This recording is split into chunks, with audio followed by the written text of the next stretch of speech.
The things I'm doing in this video are very dangerous. Do not do this as carelessly as I do it.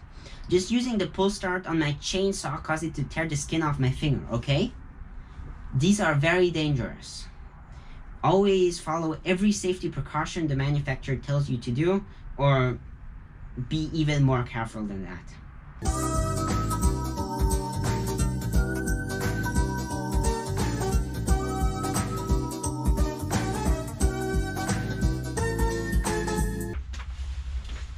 Two-strokes are pretty cool. They sound good, they smell good, and they move me from A to B. But how do they work, and what makes them obsolete? So to understand why two-strokes are special, let's first take a look at four-stroke engines.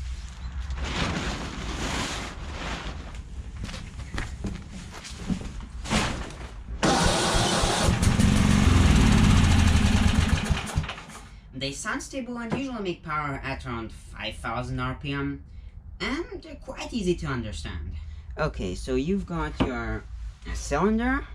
Inside of here, the piston is already like in there, like that's the piston. You've got your crankshaft. The piston sits on this, and yeah, it moves up and down. At least this stays stationary and lets it move up, lets the piston move up and down. And you've got your valves. Now note, this is not a four-stroke valve, but they do work in the same principles. You can open like this. Hope I can show this correctly. Four strokes go through 4 cycles, or what you call strokes, to make power.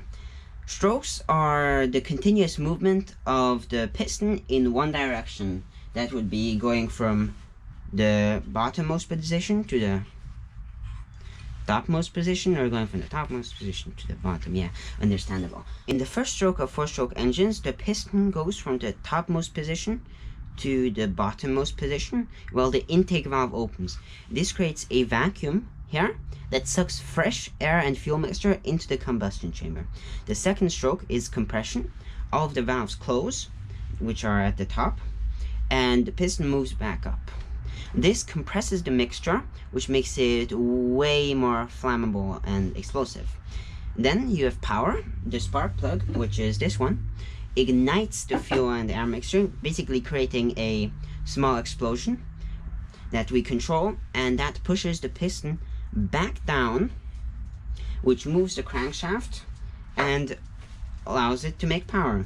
And then the fourth and last stroke is the piston moving back up again, the exhaust valve opening and pushing the burnt fuel out of the exhaust.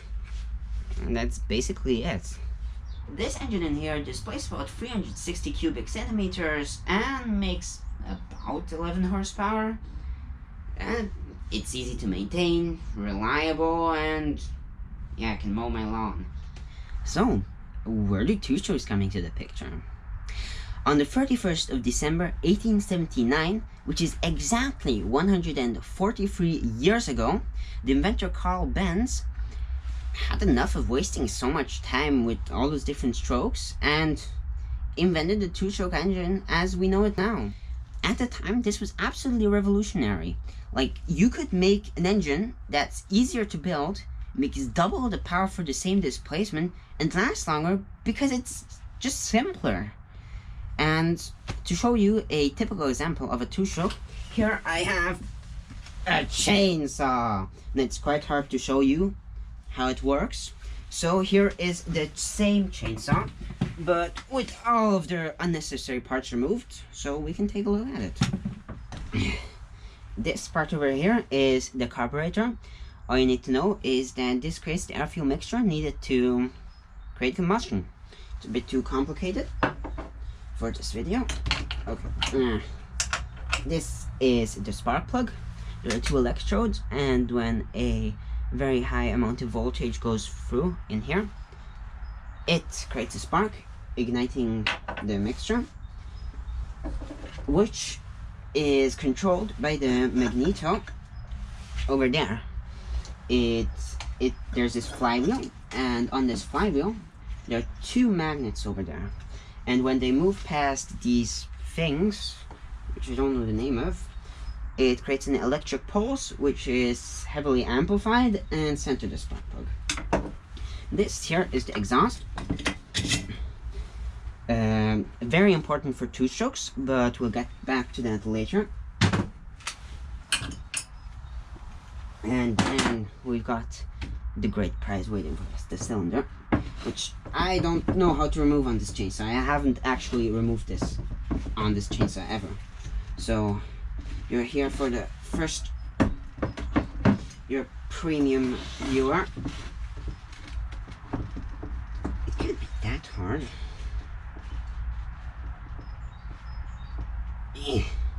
Okay, 10 minutes of me struggling to open this engine.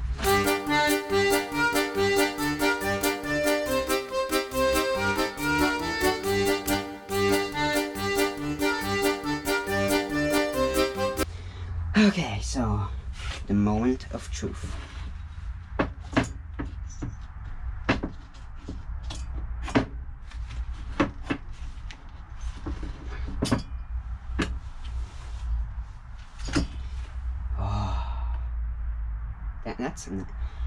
That's a nice piston. Okay, so take a look at this.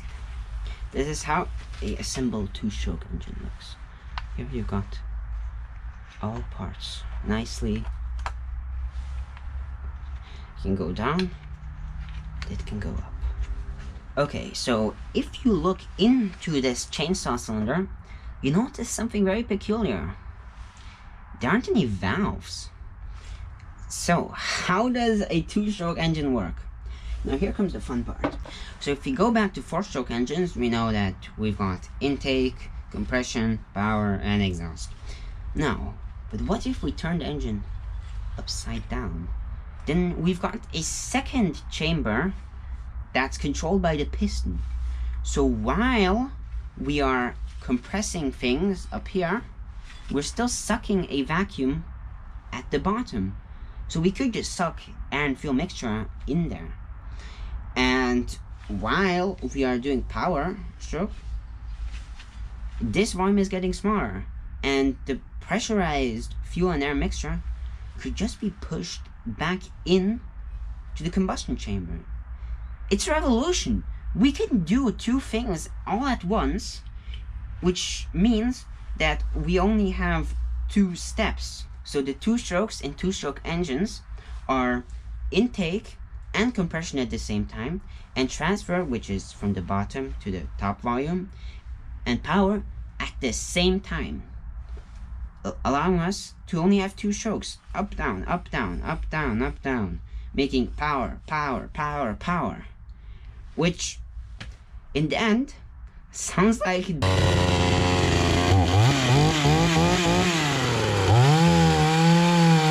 this chainsaw may only displace 36 cubic centimeters, 10 times less than my tractor, but it revs up all the way to 11,000 RPM. That's close to 200 rotations on the crankshaft per second. And that lets it make 4 horsepower. That puts the power to weight ratio of my tractor to shame. Okay, so how do we get the mixture from one chamber to the other without valves? Well, that's why in two strokes we don't have valves, but we have ports. These are the holes at the sides of the combustion chamber, like literally holes in the side of the thing. You can see this very well if you take out the iron sleeve. It's from an old moped. They have these inserts because they were easier to make. Here you would have the intake, the exhaust, and the transfers at the sides. These ports are controlled by this flat area of the piston and the top. Like, it moves up and down, and it reveals these ports and sometimes hides them. And like this, you get your vroom vroom action. The exhaust is always at the topmost port, and the intake is always the most bottom port. If you've been paying a lot of attention, you'd probably have asked yourself a question already.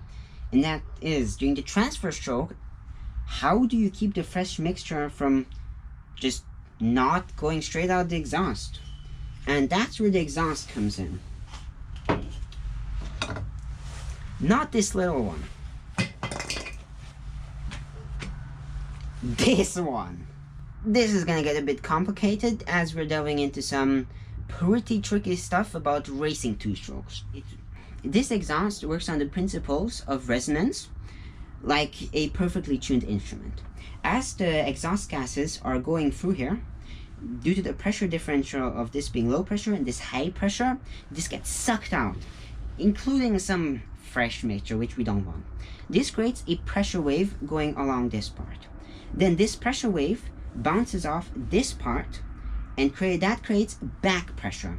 And this back pressure pushes just the right amount to push the fresh mixture back into the cylinder, creating more compression and thus more power. The intake is also a bit problematic because the pour timing is symmetrical. What this means is basically, let's say intake begins when the piston is like this. It uncovered the port, and now we're sucking fresh mixture in. So now we're at the top, it's still open, and it still won't be closed until we're that far. And during the time that it's open and we're going down, fresh mixture is just getting pushed out, which is not good.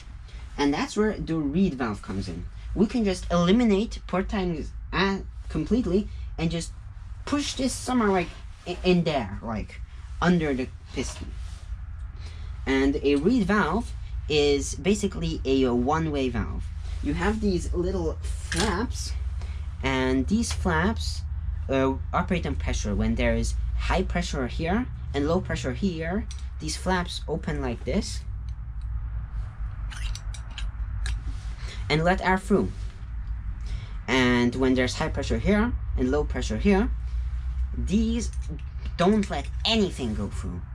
I mean, if you shot it with an AK-47, the bullet won't go through. But that's not the point. Combining this technique with the exhaust allows us to create very performant two-stroke engines.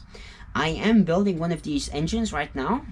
This crankshaft is from that engine. It's still gonna get renewed.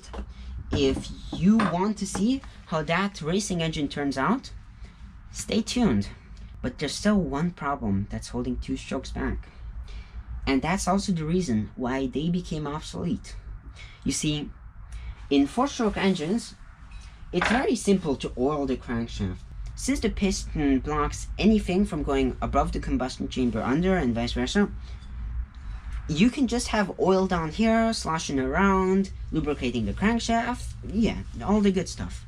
Now, how do you do that in a two-stroke engine? You can't have oil down here, because then all of it would go up, and then the engine would cease to work, because you can't burn all that well.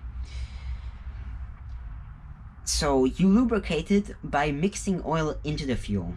For racing two-strokes, that's not one part of oil for every 20 parts gasoline. For some more reasonable amounts, it's like 150, like 1 part oil for 50 parts gasoline.